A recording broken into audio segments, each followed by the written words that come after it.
Hi, I'm Jeff, and welcome to another one of my videos where I take a look at all the new comic books coming out on either September 20th or 21st, 2022. And I ask myself the question, what one new comic book would I buy this week if I could buy just one book? Let's start off this video first by taking a look back at my pick from 2 weeks ago, which was Twig, issue number 5. The question remains, was it a worthy and worthwhile pick to be my just one book pick of the week? The answer is, I don't know. I'm sorry. I told you last week that I had some time off and that I was going to be using that time to read my comic books and that I was hopefully going to be all caught up for these videos, and I'm not. I got to read a lot of comic books, but I was way behind, and then also life took over. So I haven't read Twig issue number 5 yet.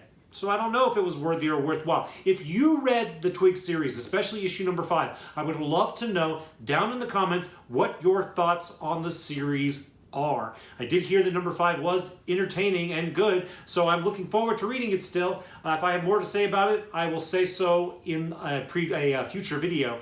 But for now, if you read it and you have anything to say about it, let me know down in the comments. All right. Let's go ahead and move forward by taking a look at the books that are coming out this week. Now, there are a lot of books I want to talk about this week. So probably what I'm going to end up doing is giving very little commentary on it. I'm going to tell you what the thing is. I'm going to read you the description, maybe say one or two things, and then we're going to move on, okay?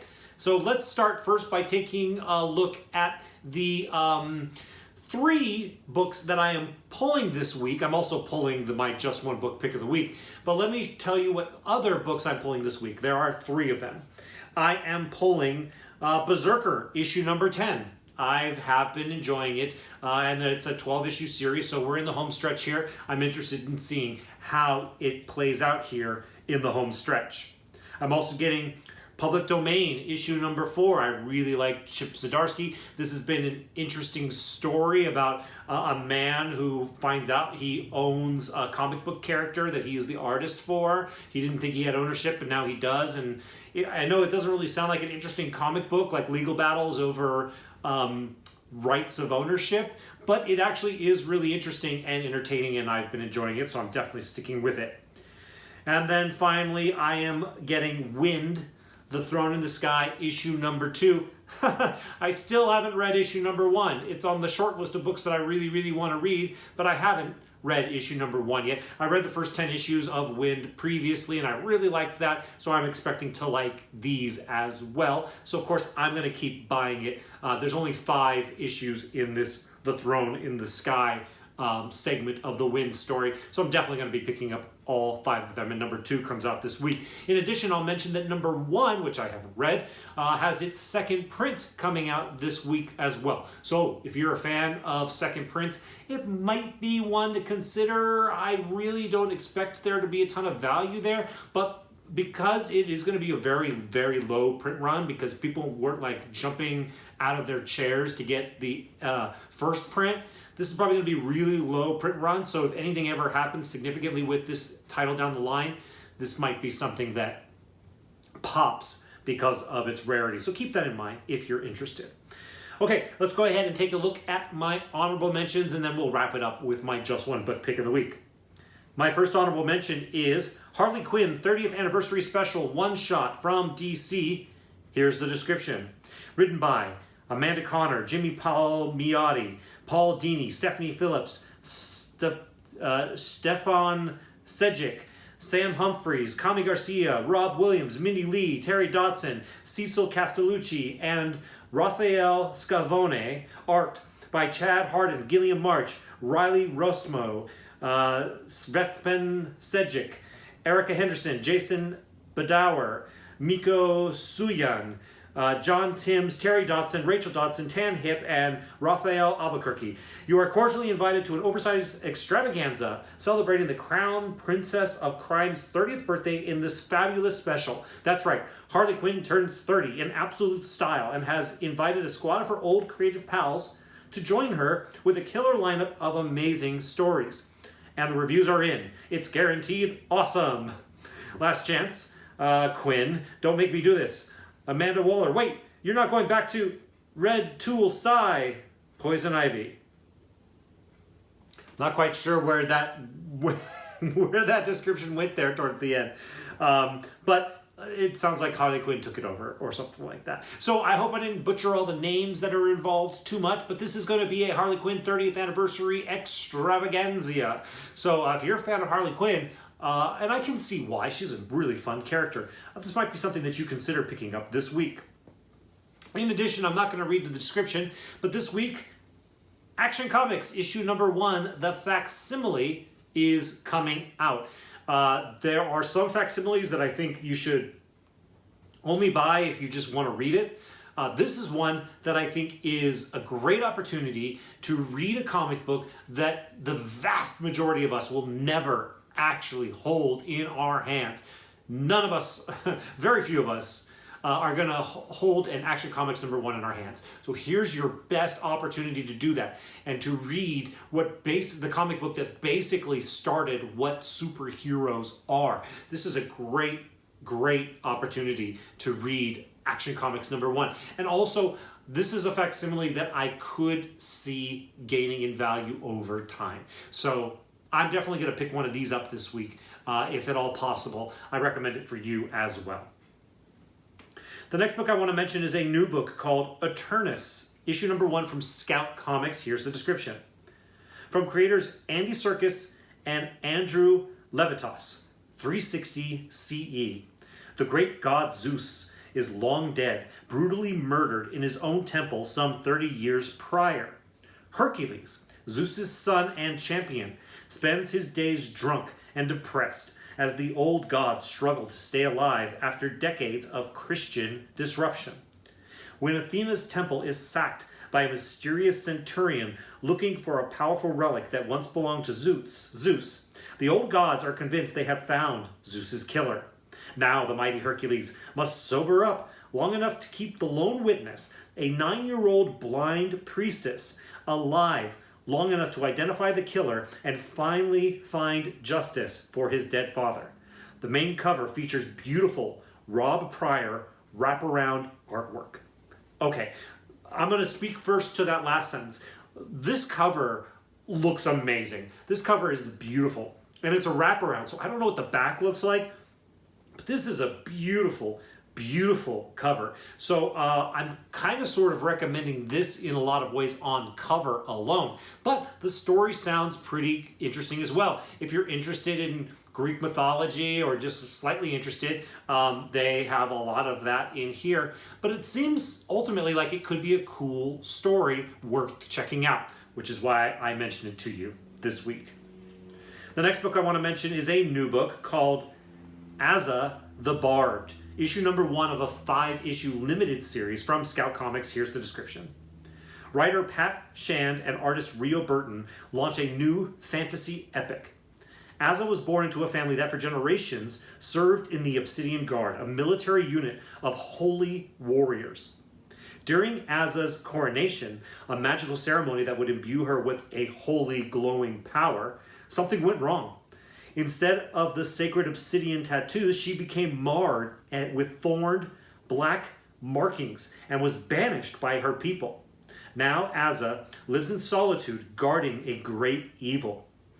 But when that evil escapes and begins to spread its wicked power, Azza must make a choice: save the people that expelled her, or allow her hometown to fall to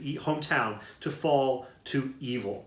With an emotional, comedic, and awe-inspiring story of empowerment, Azza the Barbed blends fantasy, adventure, mythology, horror, and action in this unforgettable new series. Okay, there's a handful of new books out this week from indie publishers that sound pretty cool. If I didn't already have so many books on my pull, there's a lot of them that I would try out this week. And one of them is absolutely this. This book sounds really pretty cool and really pretty interesting. So if you have no comic books that you're buying this week and want to try something new, I might recommend this in particular. The next book I want to mention to you is a new book. It's called Alien Engaged, issue number 1 from Literati Press. Yeah, I've never heard of them either. Here's the description. As an alien attack rampages the city, Garrett accepts that his time has finally come. It's the end of life as he knows it. As a single man, that is. Blinded by love, Garrett is blissfully unaware of his apocalyptic surroundings as he strolls through the mania to pop the question to his girlfriend, Claire. Meanwhile, Garrett's best friend, Morris, races through the city to save them both. Okay, this is a book that I don't think is going to be anything fantastic or special. I do think it sounds like fun, though. And fun is a priority in my life. And in my comic book reading, that is no exception. So this just sounds like a fun story, and if you're looking for something fun to check out this week, you might consider picking this one up. The next book I want to mention is a new book. It is called Action Journalism, issue number 1 from Oni Press Incorporated. Here's the description.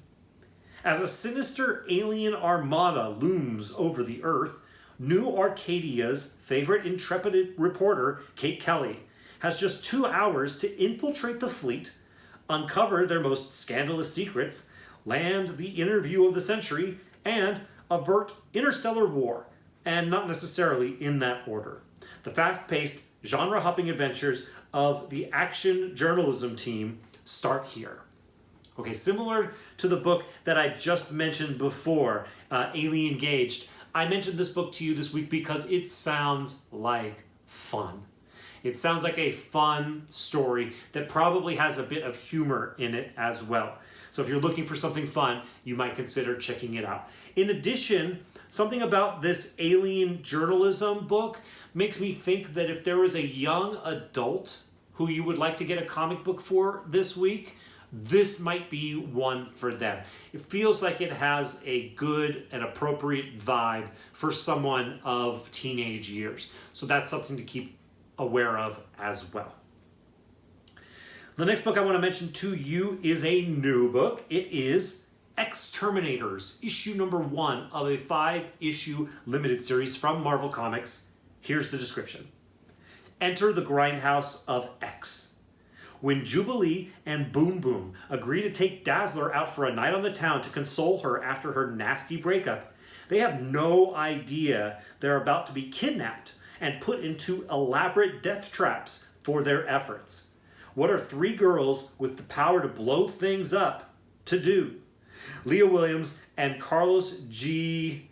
Gomez put the X in exploitation in this tale of blood, sweat, and revenge. Parental advisory, it says there.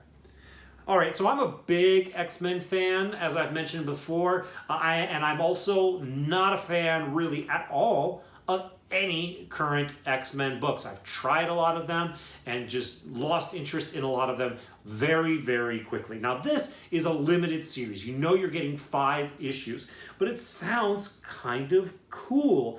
It sounds interesting that, like, Jubilee, Boom Boom, and Dazzler, in a fight for their lives for someone else's pleasure, apparently. That could be interesting.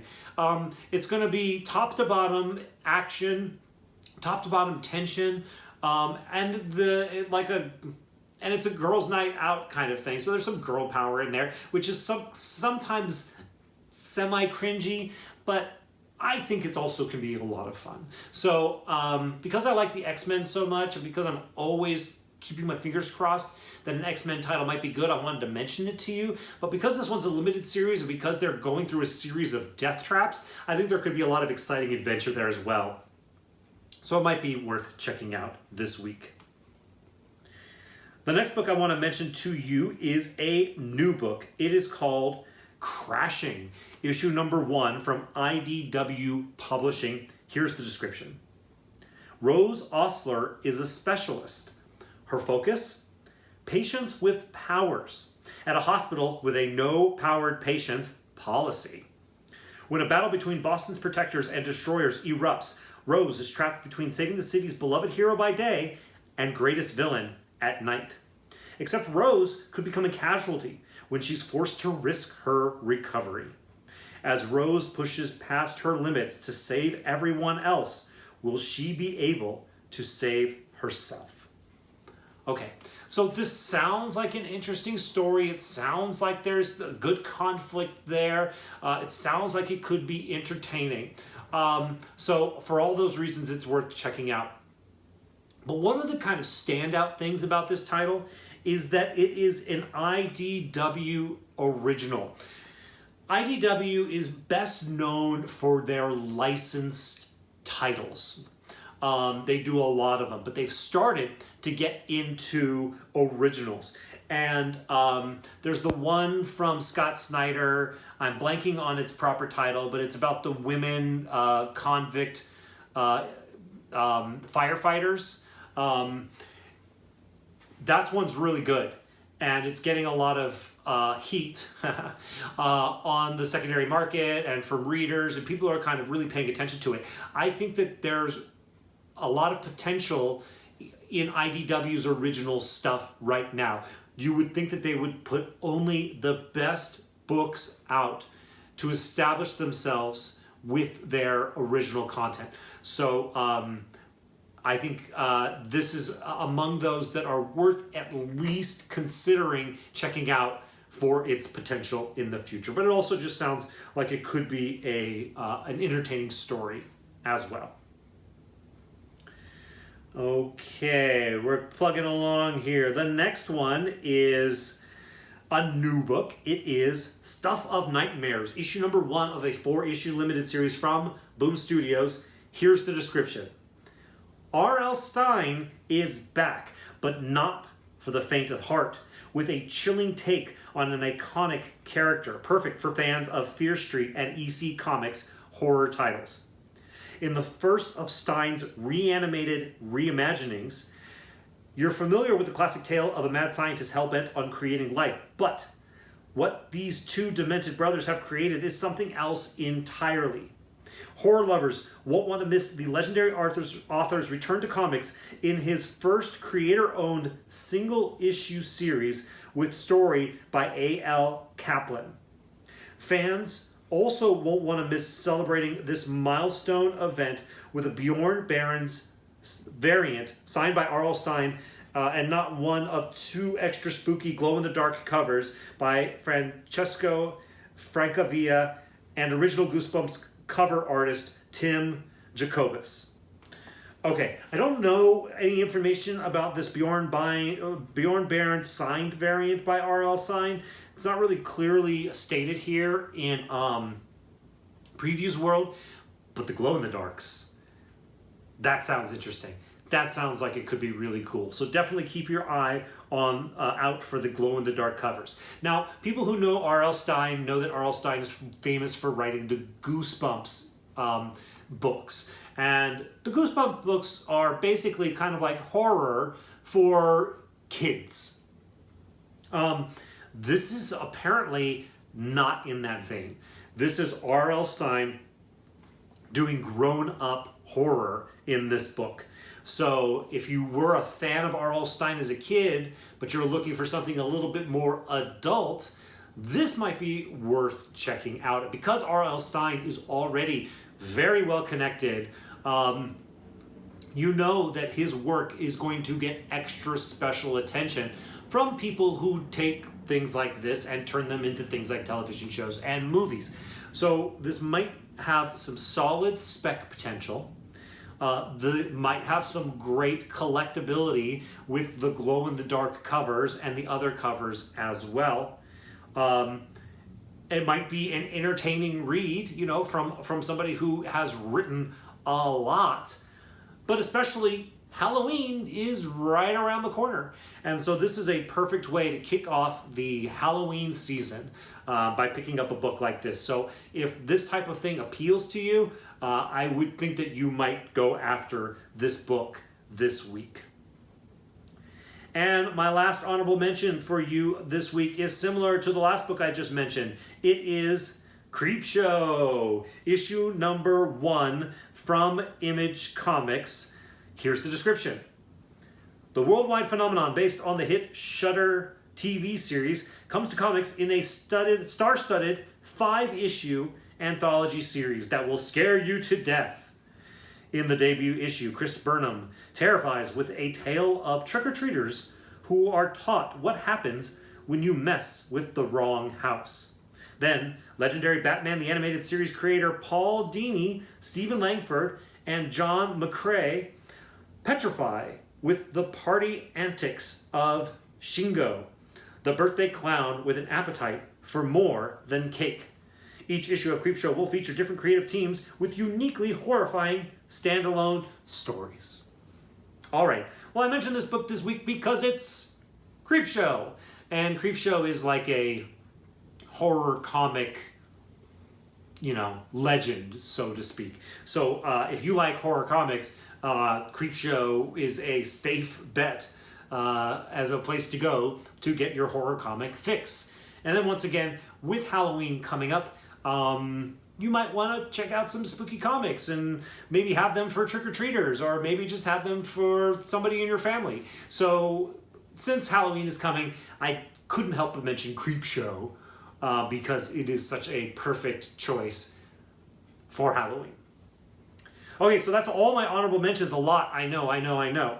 But that brings us to my just one book pick of the week, which is Vanish, issue number 1 from Image Comics. Here's the description. From Donny Cates, Ryan Stegman, J.P. Meyer, Sonia Oback, and John J. Hill, the all-star creative team that brought you Venom comes an all-new take on the classic hero's quest. Oliver Harrison was a mythical hero who slayed the greatest threat to his realm before even hitting puberty. But that was then. Think Harry Potter, by the way. Just think Harry Potter. He's basically kind of fashioned after Harry Potter. As an adult, Oliver leads an average cookie-cutter suburban life, aside from the fact that he's mentally unstable, massively paranoid, smokes like a chimney, and gets blackout drunk every night to hide from his horrific nightmares. Will the arrival of a superhero team called The Prestige prove the madness isn't all in Oliver's head? And what about all the epic fantasy crap from his childhood? Join us for a brutal as hell tale of magical worlds, gifted youth, evil sorcerers, superheroes, war, blood, guts, and death that punches you right in the face. Okay, so there are a few reasons why this is my pick this week. One, I do really like Donny Cates. Now, his stock, so to speak, in my mind, personally, is dropping a little bit. I'm definitely not as excited about Donny Cates as I used to be. And I know that there are a lot of people who feel the same way, or if not more strongly, in that they're kind of over Donny Cates in total. For me, Donny Cates continues to provide oh wow moments in comic books. Moments where I say, that was amazing. That was so awesome. And that is what I like about him. He gives me some really fun and entertaining and kick-ass comic book moments. In addition, he's working with his best friend, Ryan Stegman. And Ryan Stegman is a really good artist. I like his stuff a lot. He is, similar to Donny Cates, really good at making things look awesome on the page. And one thing I want to mention is that almost a year ago at Los Angeles Comic Con, I went up and I talked to Donny Cates and Ryan Stegman. Very briefly, I just said hello and a few things. And I mentioned that I was looking forward to Vanish coming out. And when I mentioned that, Ryan Stegman lit up. He was so happy about me mentioning Vanish. And he was so excited about the prospect of Vanish getting into all of our hands. I believe this might be his first creator-owned comic book series that he's worked on. And he was very enthusiastic about it. And I have a strong feeling that he is going to pour every ounce of his talent into the artwork for this book. So, because he wants it to succeed. He wants it so bad. So I'm really excited to see his art in this book. Now, all that being said, This book is not going to be rare. There's going to be a stupid amount of this book printed. Nobody is surprised by this book. Everyone sees it coming. Everybody knows about Ryan Stegman and Donny Cates. There's going to be I don't know, 20 or 30 or different stores doing store exclusives for this book. It's out there in a big way. But I would still pick it up. Personally, I think it could absolutely still have spec potential down the line. It'll have a ton of first appearances in it. So it might not be a book that becomes worth thousands and thousands of dollars someday, but it may have some growth potential depending on what happens with it, if it gets optioned, made into something else at some point. But right now, I'm just thinking that it is going to be an awesome comic book. It's going to bring me what I love so much about comic books, especially comic books from Ryan Stegman and Donny Cates. So because of all that, that is why I'm the most excited about this book this week, and that is why Vanish is my just one book pick. All right, this is probably a really long video. I hope that I told you about some books that you're interested in that you might not have known about. Let me know down in the comments if there's any book that I mentioned this week that you're like, wow, that sounds really awesome and I didn't know about it. Thanks for letting me know about it, Jeff. In addition, if you like this video, likes are appreciated by me. If you haven't already subscribed, I invite you to do so.